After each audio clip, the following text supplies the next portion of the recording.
සුබ උදෑසනක් යාළුවනේ. එළිය හරිම ලස්සනයි. දැන් ලෑස්ති වෙන්න ඕන ගාලු යන්න. කොමඩු කෑල්ලක් කමු.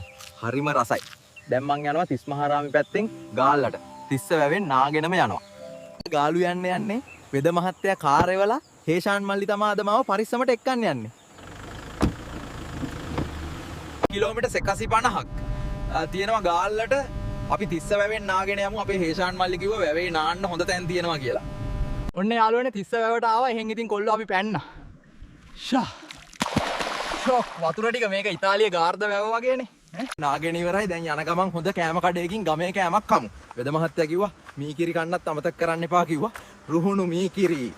නියම කාම වේල හරිම රසයි. පිරිසිදුයි. මිලත් සාධාරණයි. ලංකාවේ ගුණකාම තියෙන්නේ ඔක්කොම. කිරි කෑවා. හරිම රසයි. රුහුණු රටේ ආවොත් මීකිරි කන්නම ඕනෙලා වෙද මහත්තයා කිව්වා. ඒක නම් ඇත්ත. ඔයාලත් ආවොත් කන්න. හරිම ලස්සන රටක්. එතරම් පුදුමයි. ලස්සන කදු, ගස්වැල්, කුඹුරු යාය.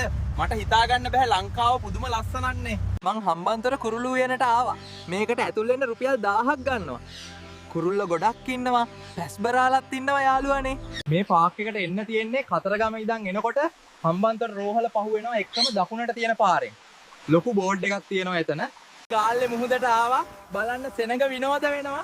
මුජුද හරිම ලස්සනයි. මන් දැකපු ලස්සනම රට ලංකාව යාළුවනේ. අපේ වෙරෝනා වෙද මහත්තයට පින් ආව එව්වට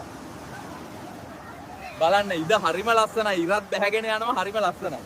මේ පැත්තට ආවම ඉතින් සීෆුඩ් රසට කන්න පුළුවන්. හෙට වෙන්නප්පුවට යන්න ඕන. බඩු පාසලයක් දෙන්න බඩ පිරෙන්න කෑවා. දැන් නිදිමතයි. ඔද මන් අතර වෙන්නේ මේ හෝටලේ සුපිරි හෝටලයක්. කෑමත් රසට තිබ්බා. මං හෙට වෙන්නප්පුවට යනවා. සුබ රාත්‍රියක් ගැමෝටම. යාළුවනේ දැන් නිදා ගන්න කියලා යන්නේ. අද ගොඩක් ඇවිද්දා. මට මේ ගමනට වෙරෝණ වෙද මහත්තයා තමයි අනුග්‍රහය දුන්නේ. හෙට උදේ හමු වෙමු.